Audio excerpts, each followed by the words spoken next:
Olá, sejam muito bem-vindos ao canal Liber Audiolivro. Eu sou a Giovana e hoje vou ler os capítulos 113 a 117 do clássico Dom Casmurro, de Machado de Assis. Vamos à leitura.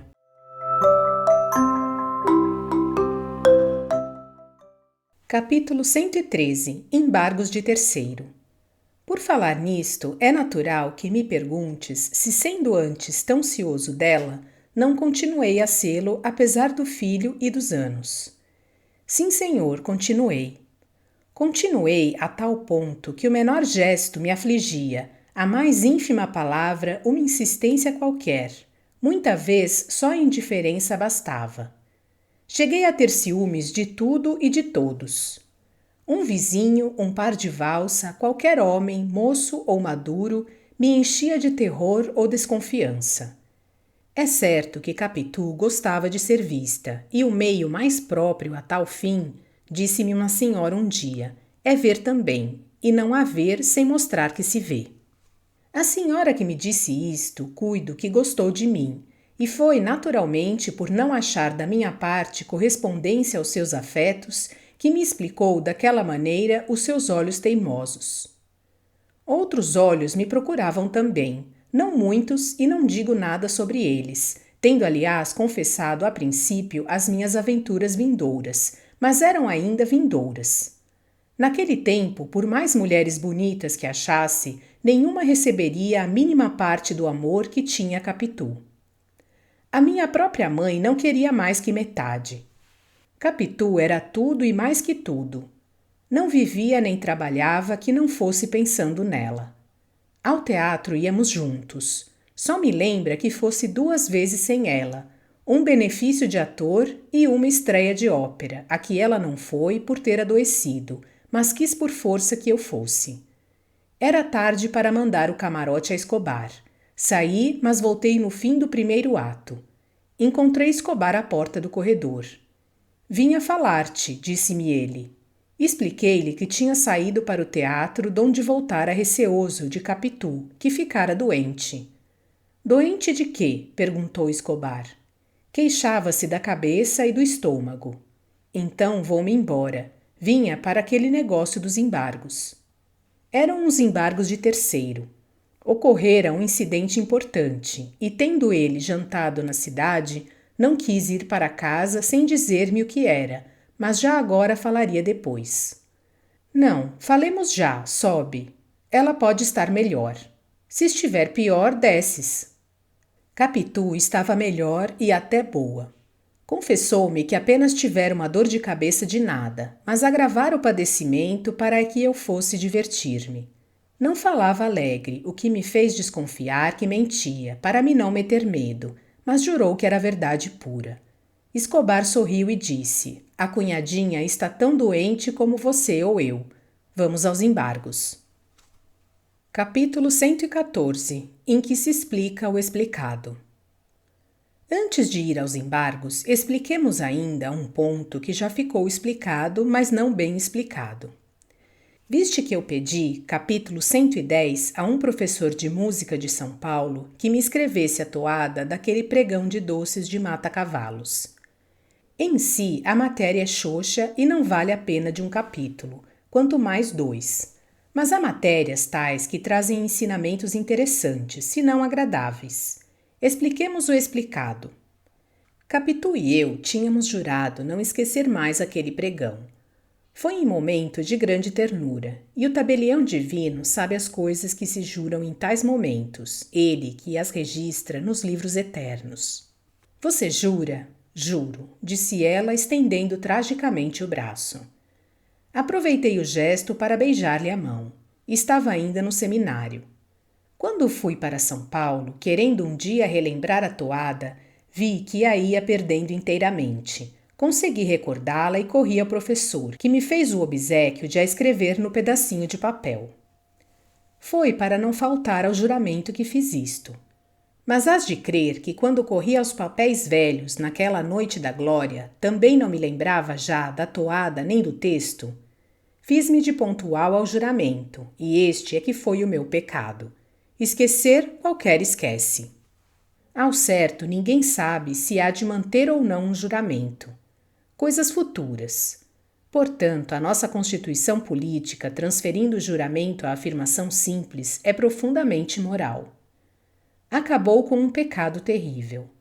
Faltar ao compromisso é sempre infidelidade, mas a alguém que tenha mais temor a Deus que aos homens não lhe importará mentir uma vez ou outra, desde que não mete a alma no purgatório.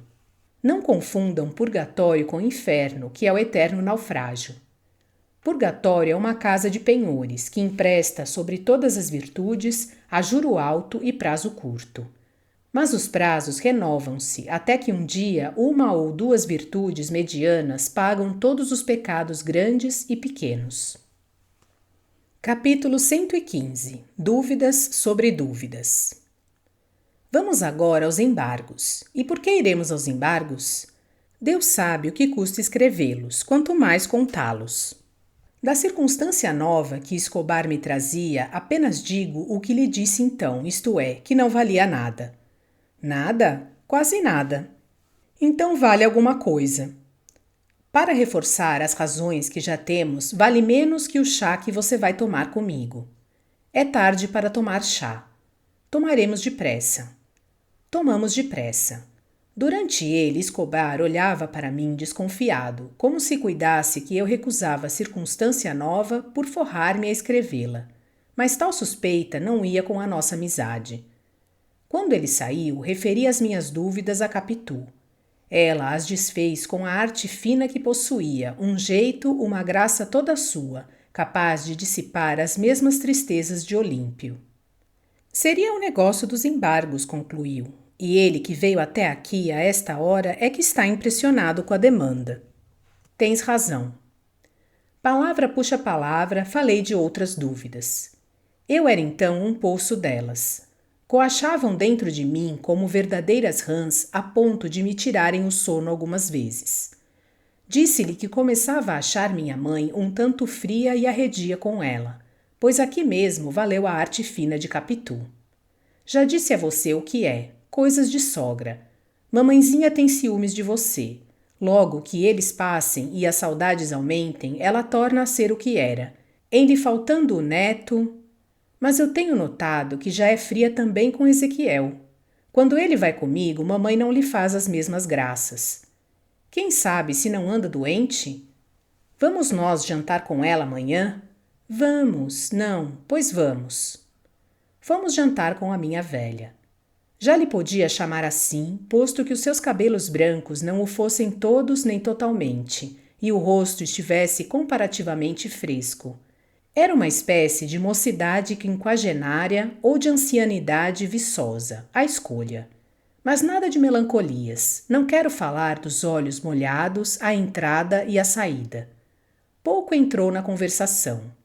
Também não era diferente da costumada. José Dias falou do casamento e suas belezas, da política, da Europa e da homeopatia.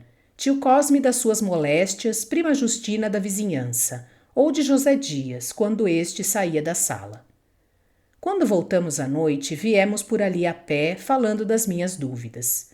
Capitu novamente me aconselhou que esperássemos. Sogras eram todas assim. Lá vinham um dia e mudavam. Ao passo que me falava, recrudescia de ternura. Dali em diante foi cada vez mais doce comigo. Não me ia esperar à janela para não espertar-me os ciúmes, mas quando eu subia, via no alto da escada, entre as grades da cancela, a cara deliciosa da minha amiga e esposa, risonha como toda a nossa infância. Ezequiel, às vezes, estava com ela. Nós o havíamos acostumado a ver o ósculo da chegada e da saída, e ele enchia minha cara de beijos. Capítulo 116. Filho do Homem. Apalpei José Dias sobre as maneiras novas de minha mãe. Ficou espantado. Não havia nada, nem podia ver coisa nenhuma, tantos eram os louvores incessantes que ele ouvia à bela e virtuosa Capitu. Agora, quando os ouço, entro também no coro, mas a princípio ficava envergonhadíssimo. Para quem chegou, como eu, a renegar deste casamento, era duro confessar que ele foi uma verdadeira bênção do céu. Que digna senhora nos saiu a criança travessa de mata-cavalos. O pai é que nos separou um pouco, enquanto não nos conhecíamos, mas tudo acabou em bem. Pois sim, senhor, quando Dona Glória elogia a sua nora e comadre, então mamãe, perfeitamente. Mas por que não nos visita há tanto tempo? Creio que tem andado mais achacada dos seus reumatismos. Este ano tem feito muito frio. Imagine a aflição dela que andava o dia inteiro. Agora é obrigada a estar quieta, ao pé do irmão que lá tem o seu mal. Quis observar-lhe que tal razão explicava a interrupção das visitas e não a frieza quando íamos nós a mata-cavalos. Mas não estendi tão longe a intimidade do agregado. José Dias pediu para ver o nosso profetazinho, assim chamava Ezequiel, e fez-lhe as festas do costume. Desta vez falou ao modo bíblico, estivera na véspera a folhear o livro de Ezequiel, como soube depois, e perguntava-lhe: Como vai isso, filho do homem? Diz-me, filho do homem, onde estão os teus brinquedos? Queres comer doce, filho do homem? Que filho do homem é esse? Perguntou-lhe Capitu agastada. São os modos de dizer da Bíblia. Pois eu não gosto deles, replicou ela com aspereza. Tem razão, Capitu, concordou o agregado. Você não imagina como a Bíblia é cheia de expressões cruas e grosseiras. Eu falava assim para variar. Tu como vais, meu anjo? Meu anjo, como é que eu ando na rua? Não, atalhou Capitu, já lhe vou tirando esse costume de imitar os outros. Mas tem muita graça. A mim, quando ele copia os meus gestos, parece-me que sou eu mesmo, pequenino. Outro dia chegou a fazer um gesto de Dona Glória, tão bem que ela lhe deu um beijo em paga. Vamos, como é que eu ando? Não, Ezequiel, disse eu, mamãe não quer. Eu mesmo achava feio tal cestro. Alguns dos gestos já lhe iam ficando mais repetidos, como os das mãos e pés de Escobar. Ultimamente, até apanhara o modo de voltar a cabeça deste quando falava e o de deixá-la cair quando ria. Capitu ralhava, mas o menino era travesso como o diabo. Apenas começamos a falar de outra coisa, saltou ao meio da sala, dizendo a José Dias: O senhor anda assim. Não podemos deixar de rir, eu mais que ninguém. A primeira pessoa que fechou a cara, que o repreendeu e chamou a si, foi Capitu. Não quero isso, ouviu? Capítulo 117. Amigos próximos. Já então Escobar deixara Andaraí e comprara uma casa no Flamengo, casa que ainda ali vi há dias, quando me deu na gana experimentar se as sensações antigas estavam mortas ou dormiam só. Não posso dizê-lo bem, porque os sonos, quando são pesados, confundem vivos e defuntos, a não ser a respiração. Eu respirava um pouco, mas pode ser que fosse do mar, meio agitado. Enfim, passei, acendi um charuto e dei por mim no catete. Tinha subido pela Rua da Princesa, uma rua antiga. Oh, ruas antigas! Oh, casas antigas! Oh, pernas antigas! Todos nós éramos antigos e não é preciso dizer que no mau sentido, no sentido de velho e acabado. Velha é a casa, mas não lhe alteraram nada. Não sei até se ainda tem o mesmo número. Não digo que número é para não irem indagar e cavar a história. Não é que Escobar ainda lá more, nem sequer viva. Morreu pouco depois, por um modo que hei de contar. Enquanto viveu, uma vez que estávamos tão próximos, tínhamos, por assim dizer, uma só casa. Eu vivia na dele, ele na minha, e o pedaço de praia entre a Glória e o Flamengo era como um caminho de uso próprio e particular. Fazia-me pensar nas duas casas de mata-cavalos, com o seu muro de permeio. Um historiador da nossa língua, creio que João de Barros, põe na boca de um rei bárbaro algumas palavras mansas quando os portugueses lhe propunham estabelecer ali ao pé uma fortaleza. Dizia o rei que os bons amigos deviam ficar longe uns dos outros, não perto, para se não zangarem como as águas do mar que batiam furiosas no rochedo que eles viam dali. Que a sombra do escritor me perdoe se eu duvido que o rei dissesse tal palavra, nem que ela seja verdadeira. Provavelmente foi o mesmo escritor que a inventou para adornar o texto e não fez mal, porque é bonita. Realmente é bonita. Eu creio que o mar, então, batia na pedra como é seu costume, desde Ulisses e antes. Agora, que a comparação seja verdadeira é que não. Seguramente há inimigos contíguos, mas também há amigos de perto e do peito.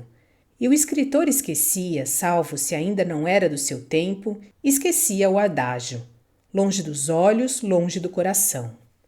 Nós não podíamos ter os corações agora mais perto. As nossas mulheres viviam na casa uma da outra. Nós passávamos as noites cá ou lá conversando, jogando ou mirando o mar. Os dois pequenos passavam dias, ora no Flamengo, ora na Glória.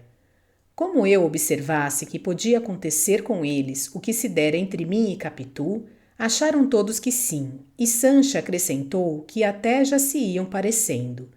Eu expliquei: não, é porque Ezequiel imita os gestos dos outros.